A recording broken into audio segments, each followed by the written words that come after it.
Last 4 to 5 years, we've delivered EPS growth in excess of 20% over the last 3 years. Growing earnings at 25, 30, 35% forever becomes impossible. I think we end up owning US GDP in about 2023 with 25% growth. We've registered that 15% is our plan, and we think that's a good target. We're very happy with our level of sales. We grew sales in the US in girls wear at 50%, and we think that's a fantastic performance. So we'll stand by those numbers. We've had solid momentum in that market for 4 or 5 years, and we expect that momentum is going to continue. Okay, so today we're going to look at the language of description, particularly describing economic information. In formal academic writing, it's important to use impersonal, objective language when describing things. Notice that in the interview, Derek O'Neill often begins his sentences with we've, short for we have. Using phrases like I've or we've is very common in spoken English. Well, we've said before that we've had consistent growth over the last 4 to 5 years. We've delivered EPS growth in excess of 20% over the last 3 years. He says we've had consistent growth. We've delivered growth in excess of 20%. We've had solid momentum in that market. How would you turn these sentences into more formal descriptions? Take the first sentence.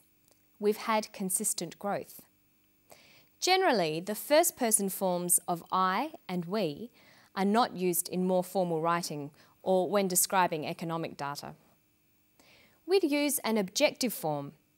There is, there are, there has been, or there will be. So we've had consistent growth becomes there has been consistent growth. Look at this one. We've delivered growth of 20%. That becomes there has been growth of 20%. Now listen to him again. We've had solid momentum in that market for 4 or 5 years, and we expect that momentum is going to continue. He said, we've had solid momentum. We expect that momentum is going to continue. We've had, we expect. How could you write that information in a formal way? We've had solid momentum. There has been solid momentum. We expect that momentum is going to continue. It is expected that momentum is going to continue. So looking for the use of the first person is a good way to tell whether someone is discussing information in a formal or informal way.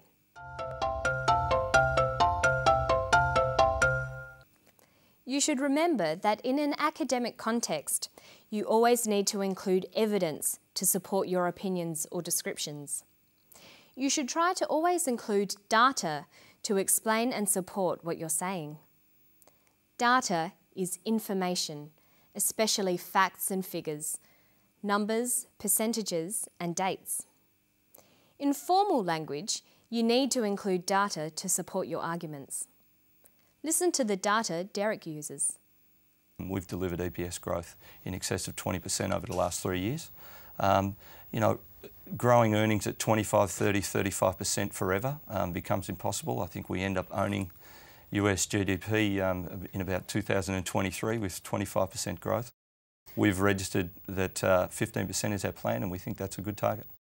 He mentions a variety of facts and numbers, but he also describes how the data has changed. That is, the degree or type of change. To describe data, there is a variety of word choices. You can use both adjectives and adverbs, words that describe. Of course, adjectives describe things and adverbs describe actions. So you'll need both nouns and verbs for your descriptions. For example, you might use nouns like the rise, the increase, or the growth. Listen to Derek again. Well, we've said before that we've had consistent growth over the last 4 to 5 years. They've had consistent growth. He uses an adjective, consistent, with a noun, growth. Let's look at a table. To describe numbers going up, we can use nouns like the rise, the increase, or the growth. And to describe numbers going down, we can use the drop or the decrease. Then we've got adjectives to describe those nouns, like rapid, slow, slight, dramatic, sudden, or consistent. And we can put these together. A sudden rise, a slight decrease, a sudden drop, a consistent growth. But there's another way of describing these changes. We can use verbs and adverbs. Many nouns like the rise, the increase, the growth can be used as verbs. To rise, to increase, to grow, to drop, to decrease. And many adjectives can become adverbs. Rapidly, slowly, slightly, dramatically, suddenly, consistently. By using these new words, we can describe data by using verbs and adverbs. We can say to rise suddenly, to decrease slightly, to drop suddenly, to grow consistently. So look how these phrases change. A sudden rise becomes to rise suddenly. A slight decrease, to decrease slightly. A sudden drop, to drop suddenly. And look at how sentences can be changed to fit these different phrases. It has grown consistently. There has been consistent growth. It's important to always use a variety in your written work. Sometimes use verbs and adverbs to describe data, and sometimes use adjectives and nouns. It will make your English sound much better. Okay, listen to the clip again, and then we'll try to put together all the things we've looked at today. Listen for personal descriptions, simple verbs, and descriptions of data. Well, we've said before that we've had consistent growth over the last 4 to 5 years. We've delivered EPS growth in excess of 20% over the last 3 years. We've registered that 15% is our plan, and we think that's a good target. We're very happy with our level of sales. We grew sales in the US in girlswear at 50%, and we think that's a fantastic performance. He finishes by commenting on the data and its significance for the company.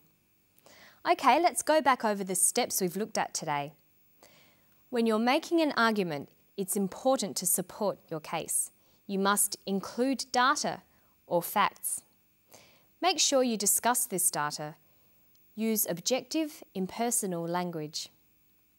Describe changes to data by using a variety of noun, adjective, and verb, adverb combinations. And finally, comment on the data using formal, objective language. And that's all for Study English today. Don't forget to keep reading, writing, speaking and listening to English as much as you can. And why not try to rewrite some conversational English into more formal academic styles? I'll see you next time for more Ielts preparation. Bye!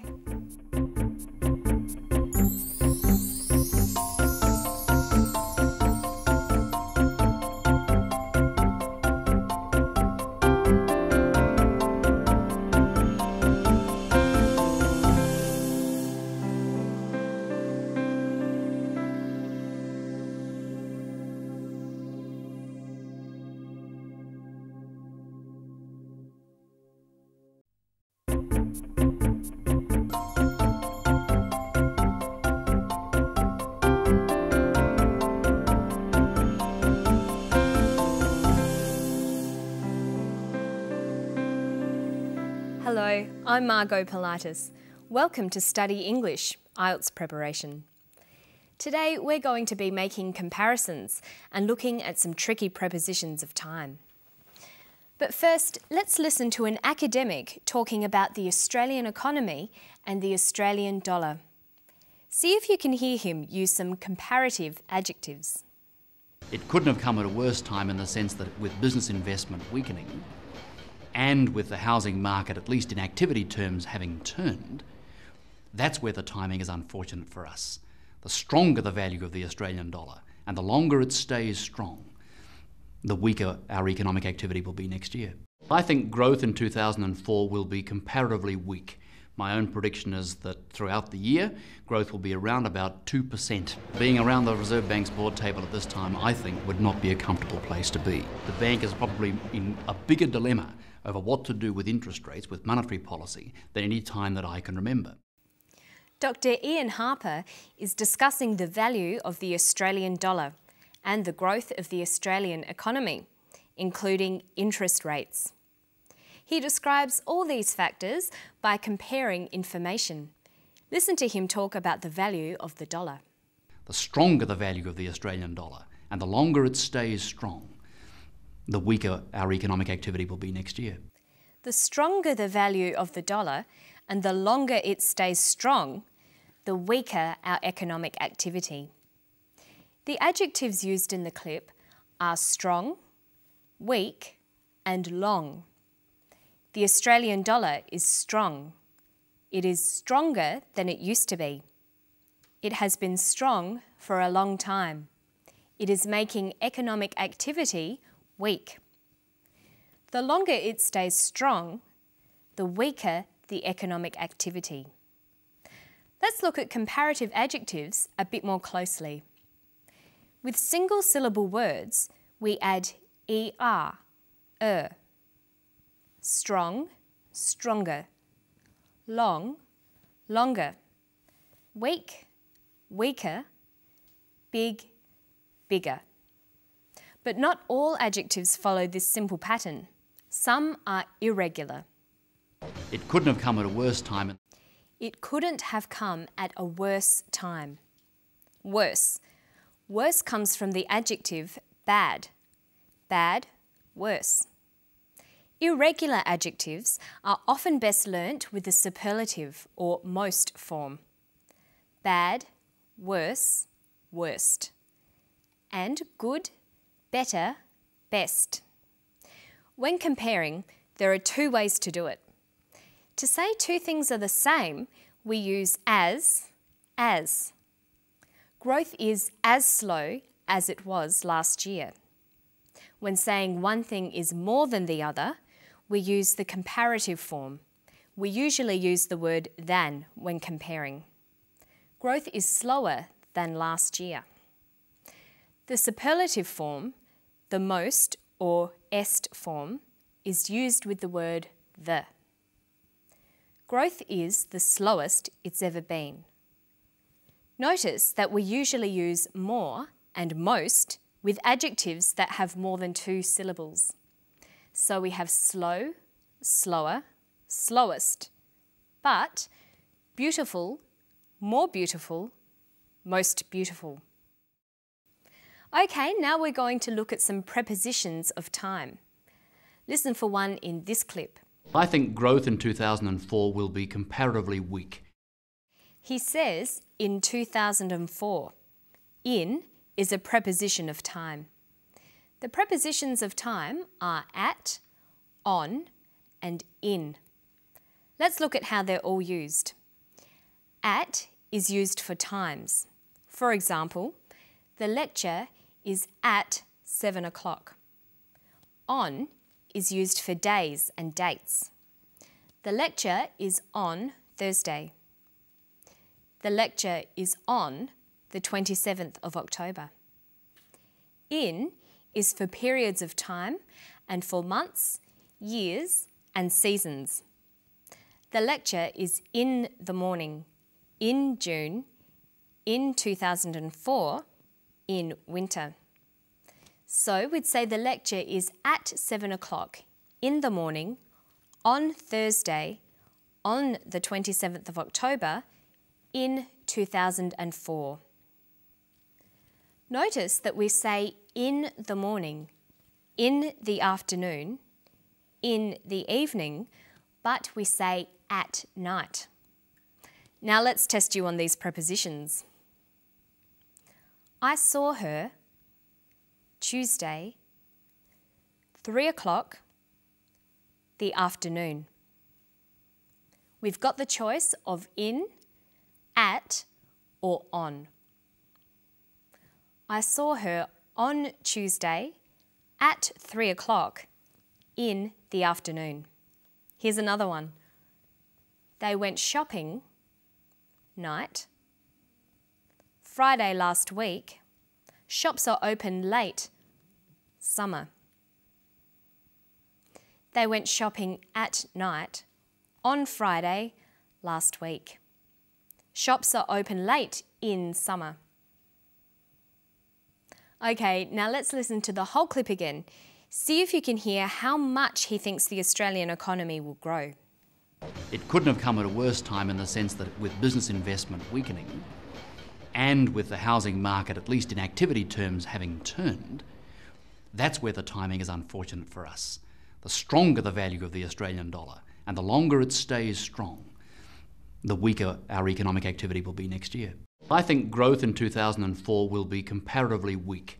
My own prediction is that throughout the year, growth will be around about 2%. Being around the Reserve Bank's board table at this time, I think, would not be a comfortable place to be. The bank is probably in a bigger dilemma over what to do with interest rates, with monetary policy, than any time that I can remember. His prediction is for growth to be about 2%. We write 2% like this. Percent comes from the Latin phrase per centum, by the 100 or in every 100. It's used to express proportions out of 100, including rates of interest. Percent is always used with a number. So we say 20% of students attended the lecture. That means 20 out of every 100 students attended. Or she got 90% in the test means she got 90 out of every 100 questions right. Or growth will be around 2%.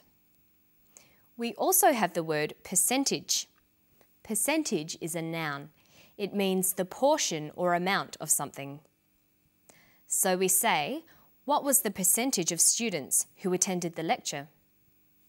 20% of students attended the lecture. She got 90% in her test. That is a high percentage. Okay, now let's test you using percent or percentage. The of high school students that go to university is about 20. The percentage of high school students that go to university is about 20%. The bank has raised the interest rate by 2%. The bank has raised the interest rate by 2%. The of married women in the workforce rose from 50 to 60. The percentage of married women in the workforce rose from 50 to 60%. If his answers are all correct, he'll get 100 on the test. If his answers are all correct, he'll get 100% on the test. So you should note that the signal for using percent is that there's always a number first. And of course, you can always use the percent sign instead of writing out the words. And that's all we've got time for today. I'll see you next time on Study English. Bye-bye.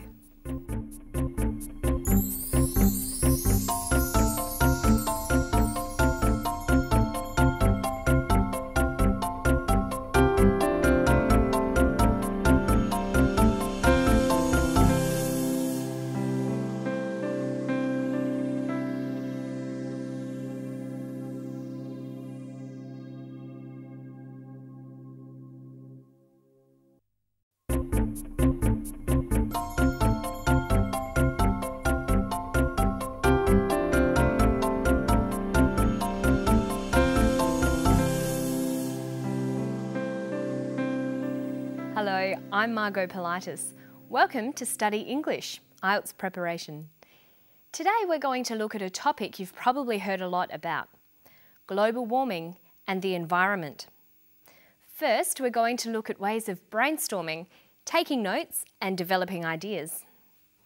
Watch while we play some vision that contains ideas about the causes and effects of global warming. While you watch, try to note down some of your ideas about what global warming is.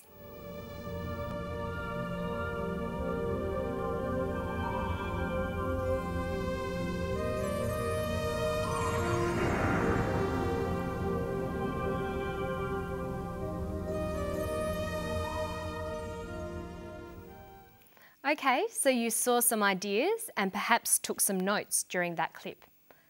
What were some of the ideas you saw? What has caused global warming?